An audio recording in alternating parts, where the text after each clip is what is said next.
Everything's funny. Hello. All right, everyone. Happy Friday. Oh,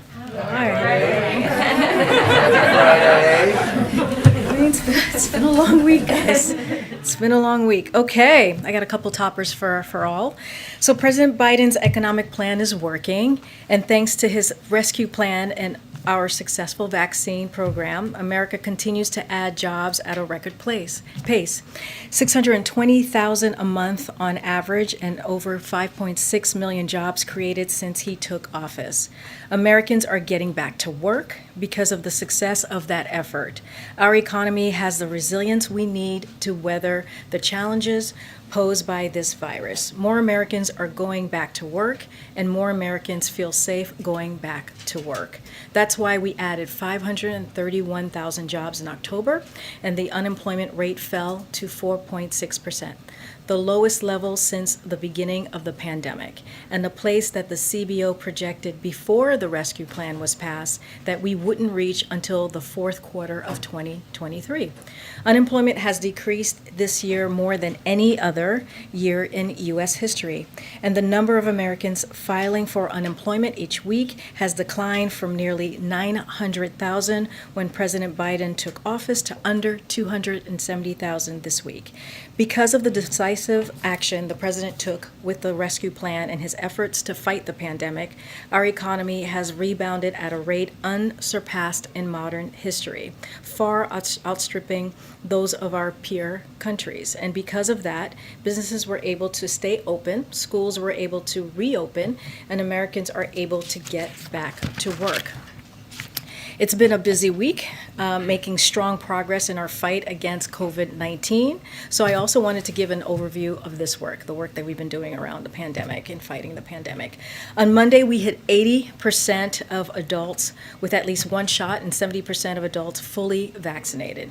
And we're still vaccinating hundreds of thousands of Americans every day. Last Tuesday, CDC's decision made 28 million kids aged 5 through 11 eligible for vaccination. This was a huge sigh of relief for parents and means 95% of Americans are now eligible for vaccination. Since then, you've seen kids rolling up their sleeves at pediatrician offices, pharmacies, and children's hospitals. Many more will this weekend and next weekend.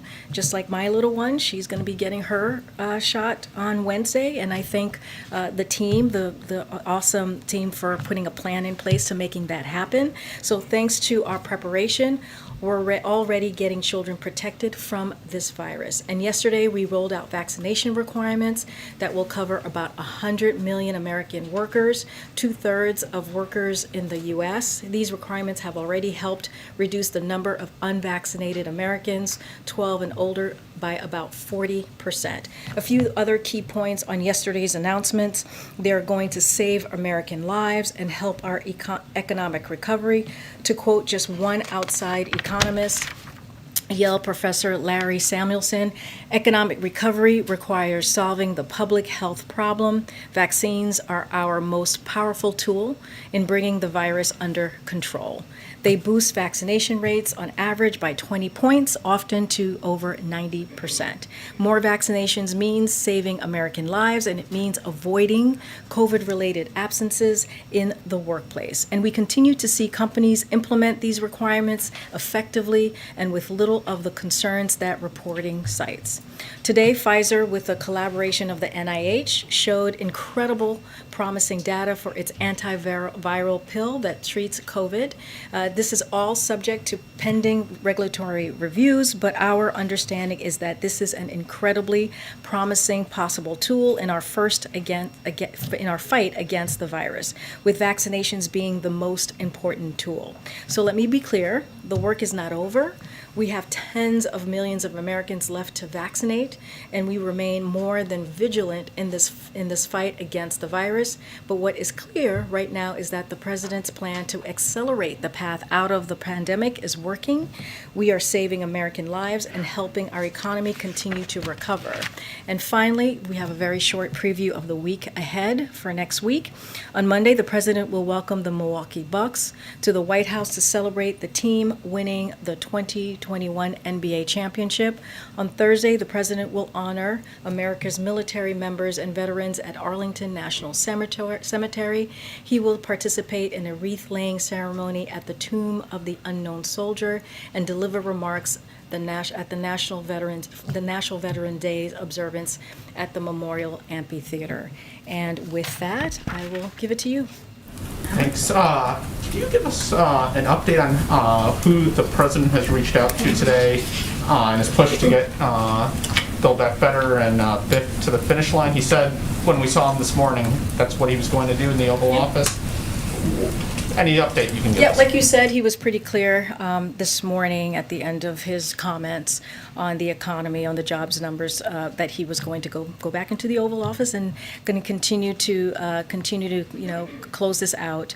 So the president, as he stated, is in close touch with House members, advocating for yes votes for the Build Back Better Act and the bipartisan infrastructure bill. Like he said this morning, it's all about giving the middle class breathing room. And we continue to say, if you're concerned about costs, that's one of the best arguments for passing the Build Back Better Act, which will take some of the biggest financial trends that have worked against middle class families, like high costs of prescription drugs, and be a down payment against inflation by getting more Americans into the workforce. So he's going to continue to work the phones. He's going to continue to stay in close touch and stay in lockstep with Speaker Pelosi on getting this done. Everybody, there's a sense of urgency, as you've heard us say, from everyone, from all the members on the Hill, to get this done for the American people. And inaction is not the answer, so we're going to try and get this done. Anyone specifically you talked to today? I don't have any calls to preview or to read out at this time, but as you can imagine, as he said himself, he's getting to work and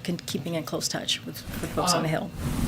House leadership indicated today that it'll take some time to get the CBO score ready.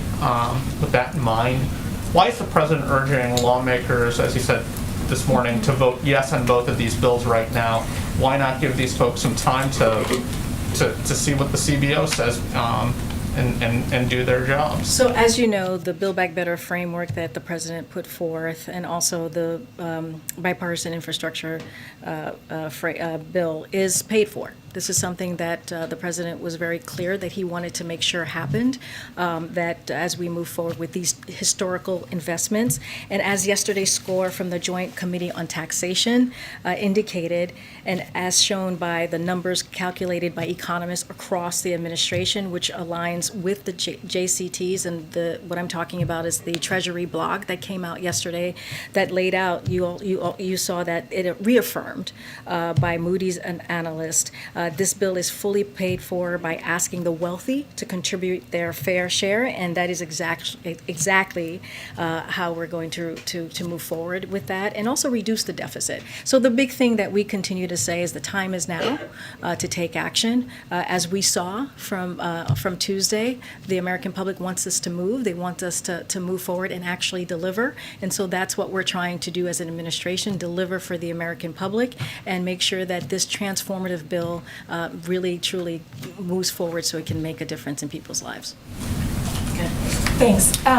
The Speaker Pelosi just put out a dear colleague saying it is important that they advance both bills today, and you were just referring to the president's comments where he's called for them to vote right now. Is it the president's expectation that there will be votes today? Well, so I can't speak for the mechanism, like I don't have the schedule, the floor schedule, as you can imagine, but the president's been very clear that he wants these passed. He wants these bills moved forward. If it's today, that's wonderful. That's great, because by moving them forward, we are making sure that we're taking action for the American public. So we're going to, again, work in lockstep with Speaker Pelosi and Leader Schumer to get these done. But we have confidence in her and in her leadership, and so I leave it to them on when this is going to get done. I just want to follow up on what you're saying about the cost, because the Moody's Analytics says that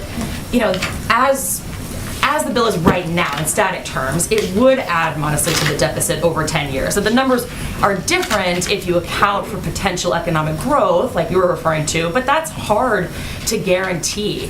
So can you give assurances right here that this will be 100% paid for when everything is said and done? Because right now, moderates don't feel like they have those assurances. Yes, we can give assurance that it will be 100% paid for. That's what we have seen for Moody's, as I just mentioned. That's what we put out, numbers ourselves, the scores ourselves, to show that it'll be more than paid for, but to pay for the bill. And so we are confident. We are keeping that promise, making sure that people who make less than $400,000 do not see any taxes on them, and also just making sure that it doesn't add to the deficit. That is the red line, if you will, that the president had when it came to his economic policies. If I can just ask one more follow-up really fast. When you, to that point of what the arguments that the moderates are making, they've made an argument similar to how you started. Yeah. You started by saying that there's these positive economic numbers, these positive job numbers, and that might be indication that such a big spending package just isn't necessary right now. So what's your answer to that? This actually plays to what they're saying. So two parts. What I was saying is that the jobs numbers that we saw today is an improvement. We're seeing that the economy is moving forward, and the reason why is because of the American Rescue Plan. The reason why is because we're getting shots in people's arms. The reason why is that people are feeling more comfortable. They're going back to work because they're getting vaccinated, and that American Rescue Plan, that historic bill that the president passed and only Democrats voted for, actually put money in people's pockets, actually gave a middle-class tax cut to families that was incredibly important. So what we're trying to do is continue that investment with his economic policy, the Build Back Better Act, and the infrastructure bill, which are also transformative, as I just said, and historical. So what we know and what we understand is, and one of the best arguments to make for the Build Back Better Act is that 17 Nobel Prize winners in economics, as you've heard us say, and the president say, agree that it will reduce inflationary pressures, which is so important and so critical right now. The Wall Street analytics firm Moody's said the same thing again yesterday. So Build Back Better is fully paid for and will even reduce the deficit over the long term, as numbers from Moody's, JCT, which is what came out yesterday, and what our administration put forward in that Treasury blog that I mentioned yesterday. So that's what we have, and that's what we understand. Thank you so much. Democratic Representative Joyce Beatty said today that the House could vote today on Biden's $1 trillion infrastructure package, but could postpone action on the Build Back Better plan over its cost. And I wondered if you could say if that is acceptable to the president, or if he sees it as a betrayal of progressive demands. So here's what I'll say to that. It's like I'm not going to negotiate or speak to hypotheticals from here. Our main thing is that we want to see both bills done. We are working in lockstep with Speaker Pelosi, and as you know, the president and his team has been talking to members and their staff for the past several weeks. We're continuing to do that today, and we're going to get this done. Inaction is not the answer, and we got to move forward and deliver for the American public. On a separate topic, Biden today mentioned that his administration had secured millions of doses of the Pfizer COVID-19 pill. Could you give us any detail on how many millions, when the delivery is expected, and how much it'll cost? So I don't, so as far as the contract, because that would be a contract component, like you said, we're securing millions of doses should this receive, right, the regulatory approval, as the president said. So we have already contracted for millions of doses of the Merck antiviral drug in development as well. And so the contract is being finalized, and I would refer you to HHS for more information as it is available. But what's important here is that we encourage unvaccinated people to get vaccinated. So we don't want anyone to get COVID in the first place. So that's the thing that we want to make sure that people understand, is that we still want you to get vaccinated. This is, yes, wonderful and a great, has promising potential. It still has to go through the process, but it's very important for people to get vaccinated. Thanks, Karine. You noted JCT and Moody's. Do you guys have a sense in terms of the Penn Wharton analysis? We've heard some Republicans talk about it. I think Senator Manchin has mentioned an iteration of it in the past, but finding that there would be a shortfall in the 10-year window overall, cost $3.9 trillion. What's kind of your read on that analysis? Yeah, so the biggest problem with Penn Wharton's report is that they didn't model the actual bill. And so, for one thing, they incorrectly assume just $1.56 trillion in offsets when the Build Back Better agenda is fully paid for, with over $2 trillion in offsets that the president outlined in the Build Back Better framework that he put out last week, as you all know.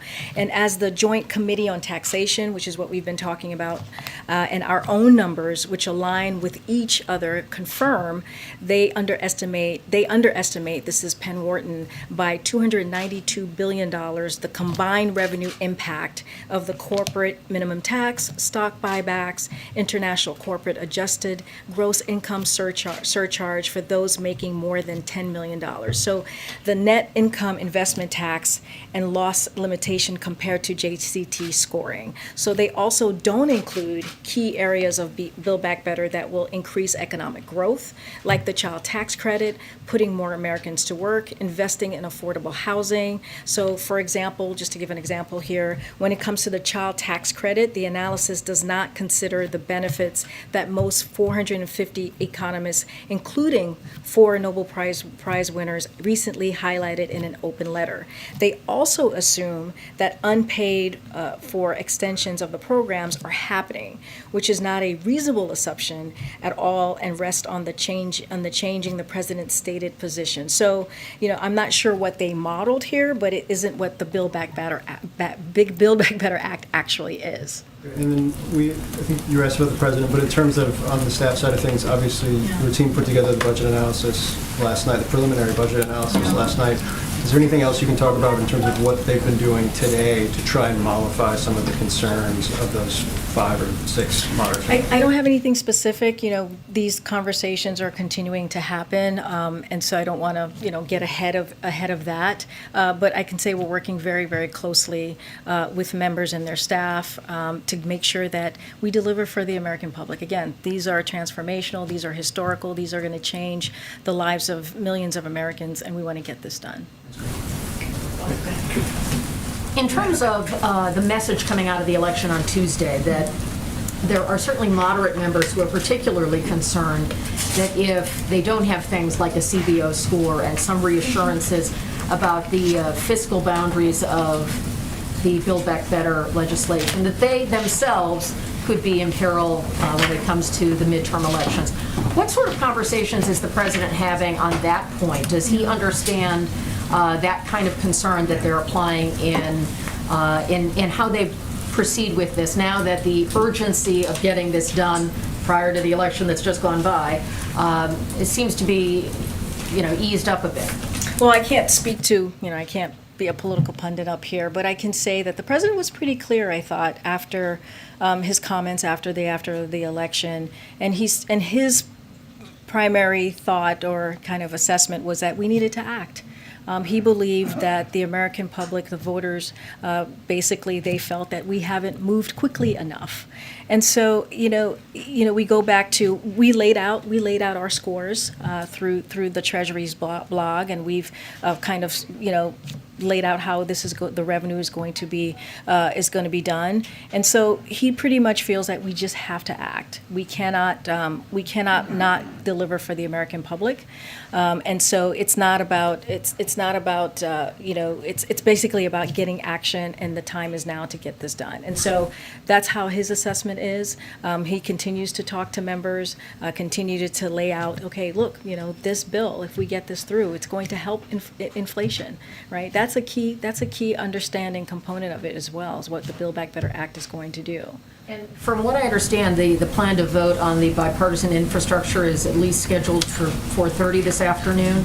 Would that affect the president's plans to leave town That obviously has already passed the Senate, therefore it would be ready for his signature as soon as it could get here. What's the impact on all of that? So I don't have anything more on his schedule.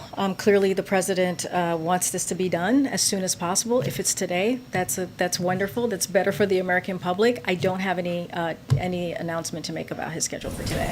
We want to know when he's going to depart. Thanks, Karine. So your administration is negotiating cash payments for some illegal immigrants who were separated from family members under the last administration.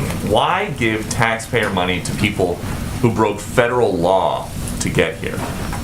You like this question, Peter? It's We an talked important about we question. talked It's- about this yesterday. But not to the heart of the point, which is that these people broke the law to come here, and they are going to get hundreds of thousands of dollars in taxpayer money. A couple of things. I mean, I cannot speak to this from here. This is Department of Justice. And we asked them, and they said no comment, so we have to ask you. Well, and I'm telling you that this is in litigation, and so you have to talk to the Department of Justice about this. This is not something that I can speak from here on the particulars, on the specifics.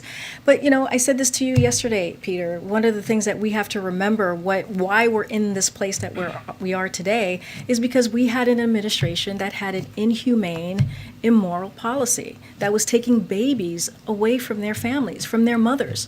That was the policy of the last administration. That is why we are here today, and that's you asking me this question that I actually cannot answer because you got to go to the Department of Justice to get the particulars. But just be clear, that's why this is happening today.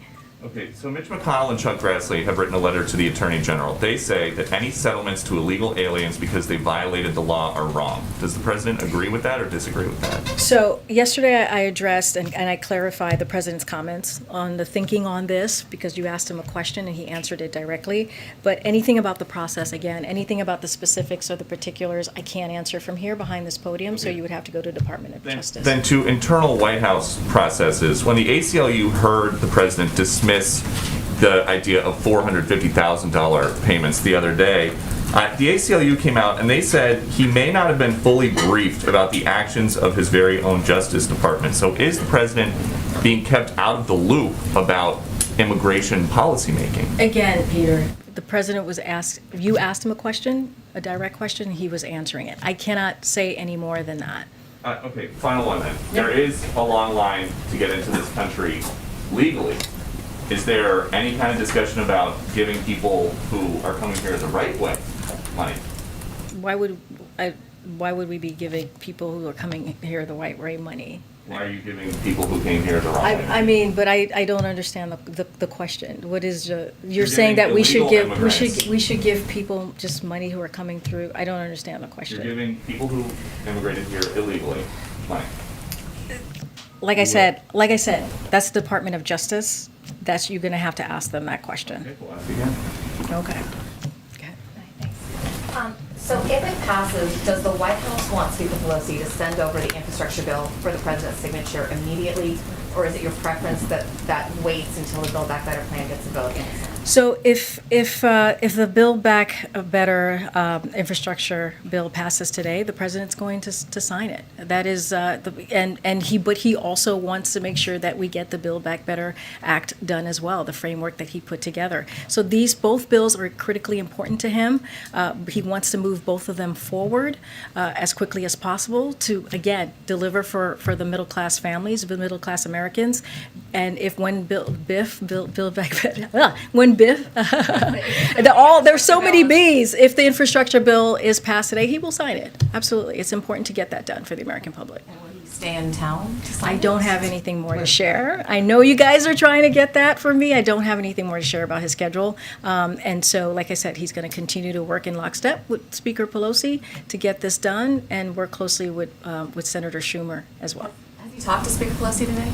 I don't have any calls to read out. I know that, but I mean, you just I- said they're working lockstep. Surely you know if they've Well, spoken. it's his staff, our staff, and the president as well. I do not have anything to read out to you, but like I said, we're working in lockstep to get this done. This is incredibly important to the president, as you all know. Go ahead, Stephen. I want to ask you about some of the changing contours of the Build Back Better reconciliation bill just in the last couple of days. Yeah. In addition to putting paid leave back into the bill, the Democrats also have added, they've raised the limit on state and local tax deduction.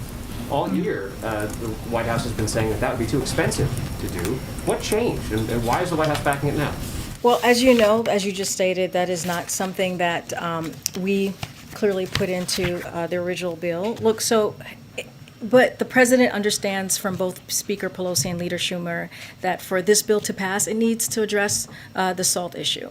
And because many members of Congress believe the 2017 tax law unfairly targeted their states and localities, including middle-class income Americans, with a $10,000 cap. So it is a long-term, sustainable reform that doesn't add at all to the deficit over the decade. And over that period, it will mean that millionaires and billionaires actually pay more than they would over otherwise. The agreement reached in the House of Representatives would raise the cap to $72,500, fully paying for itself across this decade. It's a sustainable solution that means those with lower incomes would be able to fully write off their state and local taxes, while millionaires and billionaires would see their deductions cut back and pay more over time. This is one part of an overall package, as you can imagine, Stephen, that asks more from the highest income Americans. Separate matter. Yep. Last night, the White House confirmed that one of the members of the traveling party in Scotland came down with COVID. Can you say whether this person was either a commissioned officer, as you said you would disclose, or a senior advisor, or someone who was a trusted advisor to the president? So I'll say this, just to confirm, and so folks know, and I think people know this already, one member of the president's traveling party tested positive through a lateral flow test on Tuesday for COVID-19. Although additional tests to date have been inconclusive, this individual did not have close contact with the president and is not exhibiting any symptoms. The person has remained in Scotland to complete the quarantine period with the support of the administration. But just back to my question, is this Yeah. person either a commissioned officer or a senior advisor? So let me just give you a little bit of what our protocol is. So, because we want to make sure that we are transparent, we provide updates on any White House official who tests positive for COVID-19 that the White House medical unit deems as having had close contact with the president, vice president, first lady, and second gentleman. So that could include the individual's name if they consent to share it. So the criteria for who is in close contact with the president is determined that by the White House medical unit and is in line with CDC guidance. So just to nail it down, is the White House no longer sticking by its pledge to name? Well, I just laid out what it is close contact. Whoever is considered by the White House medical unit to have close contact with one of the four principals, or either of the principals. That is, I just read to you what our protocol is. In close contact. Exactly. Thank you. They were not in close contact. We're just being transparent here because they did stay back, and so we just want to, and we've been asked this question, so we're making sure that we're giving the answer. Okay. Thank you. I just wanted to, I know you've been talking about the president is, both of these bills are very important to the president. He's pushing on this. I guess I just wonder at this point, what is the leverage that the president has? Say, for instance, and I know there are a lot of contours, a lot of things are changing right now, but if the infrastructure bill does pass today, and then moderates decide they do not want to do the larger spending bill on climate and child care and all of those things, what can the president do to make sure that the larger bill gets passed? Yeah, but I would say this: the president has been in contact with moderates and progressive, with the big tent party that we have, and they've been in and out of here, out of the Oval Office, out of the White House.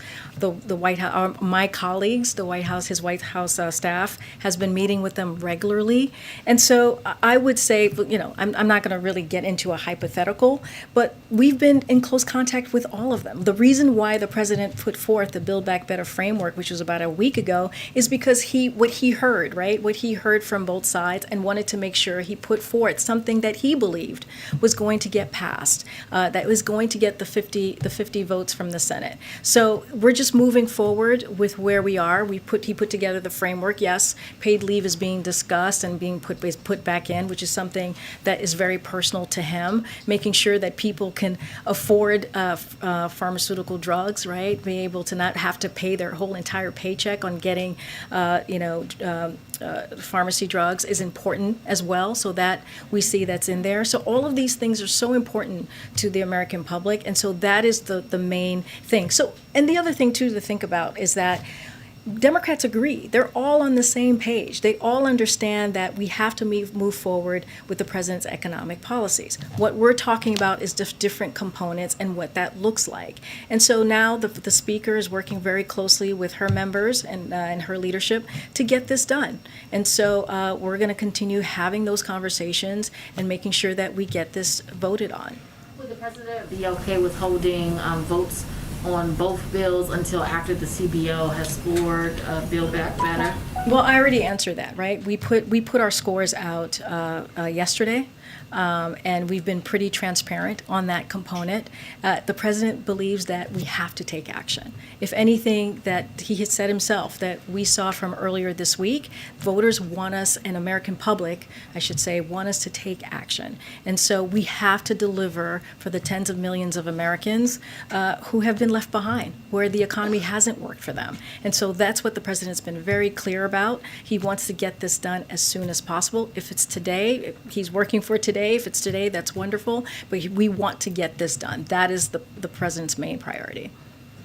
Thank you. Well, quick follow-up on that, actually. You were saying that the president has been speaking to progressives and moderates in recent days. That's the last couple of weeks we've seen that. Just hoping you can provide some clarity on, even if we can't name which members he's been speaking to, just what his message is at this point. Is it as simple as vote yes on these today, or is it pointing to the scores that you put out last night? Just a little bit of clarity on. Well, I mean, I'll just share with you what he said this morning, which I think had a lot of clarity and spoke specifically on what he's thinking. Like the Build Back Better framework lowers your bills for health care, child care, prescription drugs, and preschool, and families get a tax cut. That is the message. That is what we're trying to do. That is what we're trying to deliver for the American public. And also, it fights inflation, right? If we get this done, it will help deal with the inflation that we're seeing with inflation. So the president has been very clear on this. This is about the American public. This is about helping the middle class, helping them get a fair shot, as the president says. Make sure they're not left behind. And so that's the message. And here's the thing: Democrats on the Hill, they understand that. They understand that we have to move forward with an economy that works for all. What we're trying to figure out, what you have seen, is just working through the components. And right now, Speaker Pelosi and her leadership is working to getting a vote on Build Back Better and moving forward with BIF. If moving forward, if we see the agenda pass advance today or in the days to come, just what's the White House strategy going to be like to actually sell this and make it an electoral winner, right? Because for many American people, they associate these packages as these sprawling legislation that's been locked in congressional gridlock, but they may not actually see the exact benefits. It may take a while for them to see direct benefits as well. So can we see officials go out doing trips, and what will they be talking about? Absolutely. Clearly, we want to get this to a place where we get it passed, so we can talk about the next steps after that happens. But I also would say to you, Zolan, that there are components of this bill that's very popular. You know, we've seen that in the polling. There are things in this bill that the American public love and understand and need. And if you think about the American Rescue Plan, right, you think about the child tax credit, which the American public is already feeling, right? If you are a family, 9 out of 10 families with kids are going to get a middle tax cut. And that's important.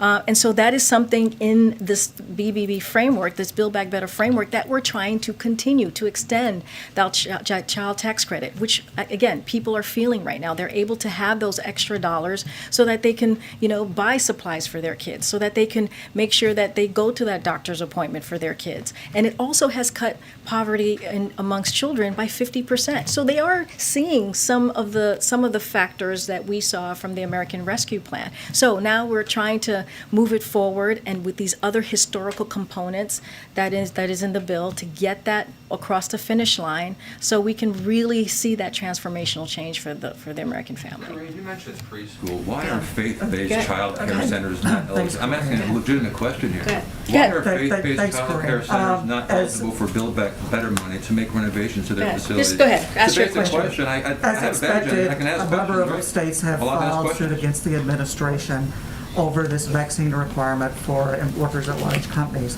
I'd like to get your response to that, and also, how confident are you that this mandate can withstand these challenges? So we are very confident that it can. Just a couple of things that I wanted to just lay out so that people understand. As for the legal side of this, let me be crystal clear to avoid what appears to be possible misinformation or disinformation around the emergency temporary standard being a vaccine mandate. That would be on its face incorrect, as has been explicit for months. It is a standard for safe workplace to either comply with weekly testing or to be vaccinated. And second, as outlined, the Department of Labor has a responsibility to keep workers safe and the legal authority to do so. To quote from last night's call on this, the new emergency temporary standard is well within OSHA's authority under the law and consistent with OSHA's requirements to protect workers from health and safety hazards, including infectious disease. OSHA has broad authority to issue and enforce health and safety standards to protect workers in staying safe and healthy in their jobs. So this is something that we believe that we have authority to do, that the Department of Labor does. So this is a power, because this is a power that Congress empowered OSHA with through a law that has been on the books for more than 50 years. And to reiterate, we focus on accelerating our path out of this pandemic and saving lives, and why others are not in wanting to do that is a question for them. So we believe we have the authority to do this, the Department of Labor. And again, this is about saving people's lives. This is what this is about, and making sure that their workplace is safe. Again, regarding Build Back Go ahead. Better, why are faith-based child care centers not eligible for Build Back Better money to make renovations to their Yeah, facilities? for sure. The president, when he was overseas, suggested that he may be looking at different options, that OPEC Plus is now going to increase the supply. Is the president considering tapping the Strategic Petroleum Reserve? Yeah. Is there a timetable for making a decision on that?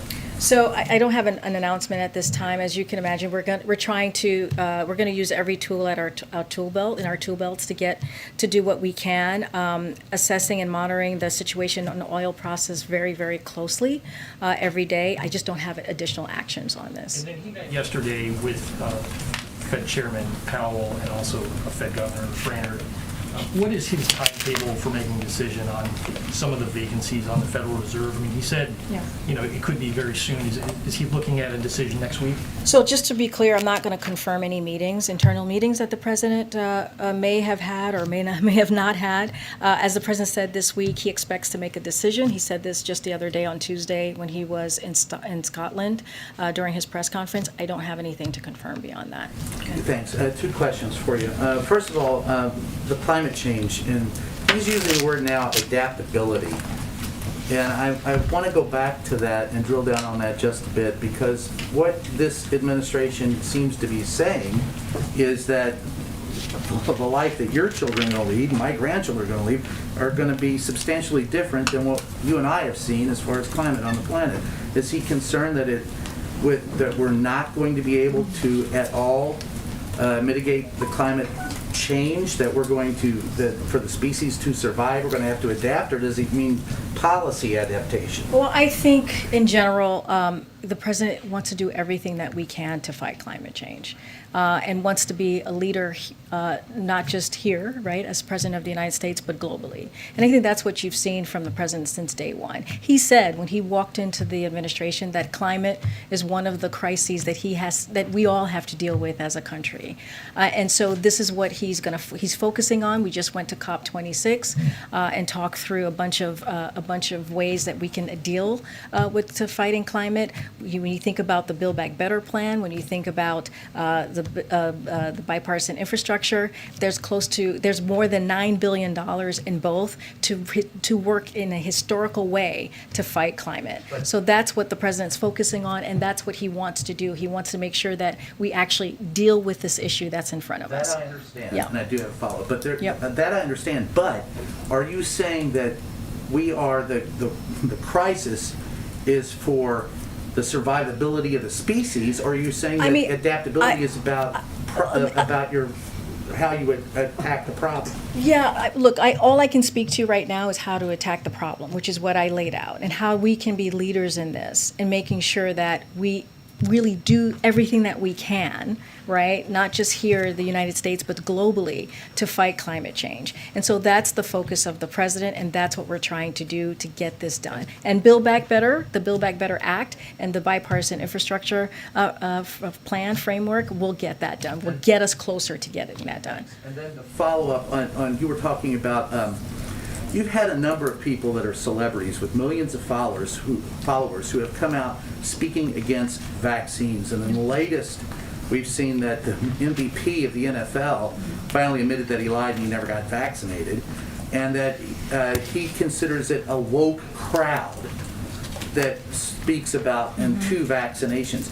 Has this administration ever thought of reaching out to some of those people who have that type of influence to talk to them about getting vaccinated, or is it simply what you all are saying off the top? Have you worked with people individually? So you've seen us, you've seen influencers come through the White House to talk about the importance of getting vaccinated and using their platforms, right, to talk to their followers. And that is something that we have worked really closely with influencers, with people who have access to millions and millions in followers. And we continue to do that. We have an amazing digital team that continues to do that work. And you've even seen the president partner up with some folks in that space. And so we'll continue to do that. But here's what I want to say. I want to say is that in this 18 months of the pandemic, we've lost more than 740,000 lives to COVID-19. And we are now in a position where when the president first walked into the administration, he made sure that he put together a comprehensive vaccination program. And now, I just laid that out earlier, 80% of the American public have at least one shot. And I just also laid out the jobs numbers. One of the reasons why the jobs numbers are where they are today, where we are actually making progress with the economy, is one, because people are getting vaccinated. So that is so clearly important, and also the American Rescue Plan that he put forth to be able to put some money in people's pockets and really give people a middle class a tax cut. So those are things that are really incredibly important. And so the only way that we're going to get this pandemic behind us and move past it is if we continue to get people vaccinated. So that's incredibly important, and that is our message. And also we understand, and we have seen vaccination requirements work, and they have been successful. And so that's what we're going to continue to do, and work closely with states and businesses to continue to get people vaccinated. Messaging? No, I mean, I just laid out that, I could go back to it about how I gave an update of this week on how we're doing in the state of the pandemic. Here we go. We hit 80% of adults with at least one shot, and 70% of adults fully vaccinated.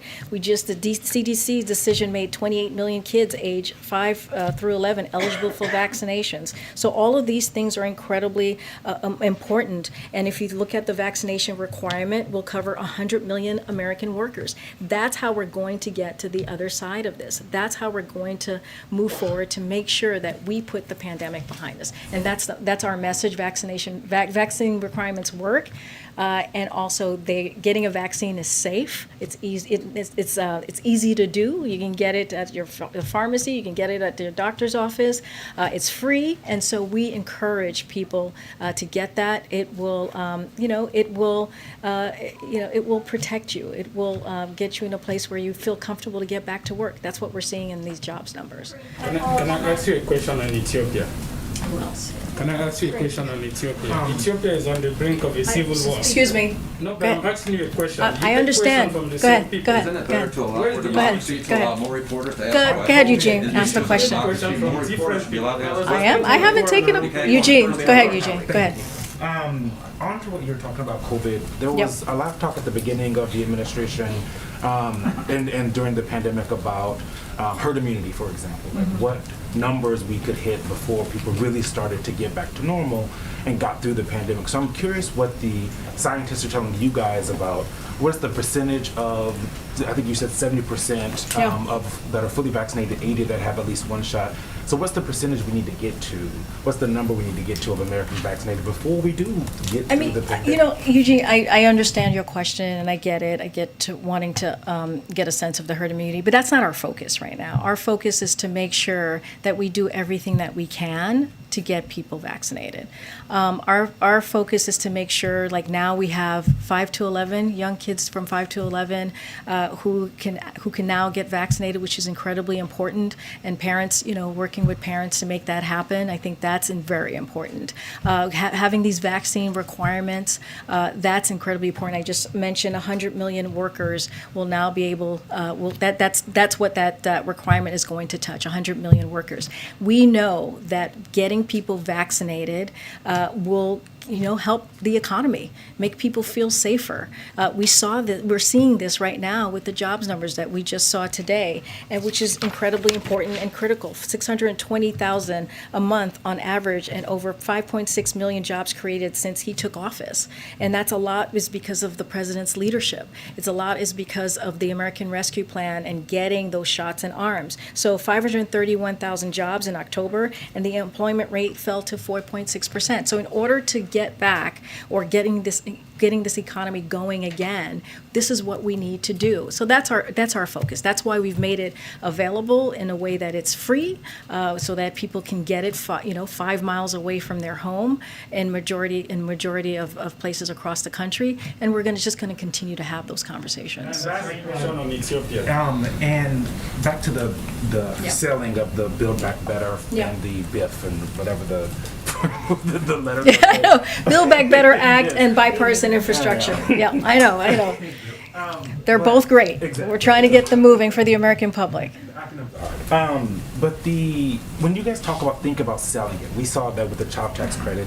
We did a poll and just 38% of people gave President Biden credit for the CTC, and only 47% gave Democrats credit for the CTC. Yeah. So how are you guys envisioning that you're actually going to sell this in a way that people say, Democrats gave this to us, President Biden gave this? So I think you're right. Like, we have to go out there and talk about these bills, right? And the thing is, the president has done that, right? He's traveled across the country and talked about his Build Back Better agenda. He's talked about the infrastructure bill. We've seen cabinet secretaries do the same. We've heard from White House officials here. My colleagues do the same. And we're just going to have to continue to have those conversations. And I think once we get those two pieces of legislation across the finish line, and we'll get out there, do a blitz, and make sure that that messaging is out there on what we have done and how we've delivered for the American people. And so that's really important. But the focus right now is we got to make sure we get this out of Congress and continue to work with members on the Hill to make sure that we deliver again this transformational and historical two pieces of legislation, so that we can actually change and invest in people, in the Americans' lives. Thanks, Karine. Okay. Can you ask for maybe one more? Okay, one more. JJ, did I take one from you? Not yet. Okay, go ahead. Could you explain when the policy on the revealing the White House commissioned officers who have COVID, when did that change? Because on July 20th, Jen Psaki specifically said she would reveal the names of all commissioned officers, all the senior staff who have COVID. She would err on the side of being transparent and reveal it. I mean, look, like I When said. was that caveat out there that they have. I'm just telling you what our policy is, and I'm happy to read it over to you again. Our commitment, again, is for transparency, so we provide updates on White House official who test positive for COVID-19 that the White House Medical Unit deems as having had close contact with the President, Vice President, First Lady, or Second Gentleman. That could include the individual's name if they consent to share it, so they have to consent to share that. And the criteria for who is in close contact with the President is determined by the White House Medical Unit, and it is in line with the CDC guidance. That is our policy. That's what I just read to you. I don't have anything more beyond that. When that policy changed, I just wanted more transparent too. I just read you what our policy is, and that's what I have to share. Thank you. Yeah, Follow up okay, on that thank you, also. everybody. Does the president believe What's the faith-based president child doing care about centers Ethiopia? should be Ethiopia is on the eligible for brink of a Build Back civil Better war.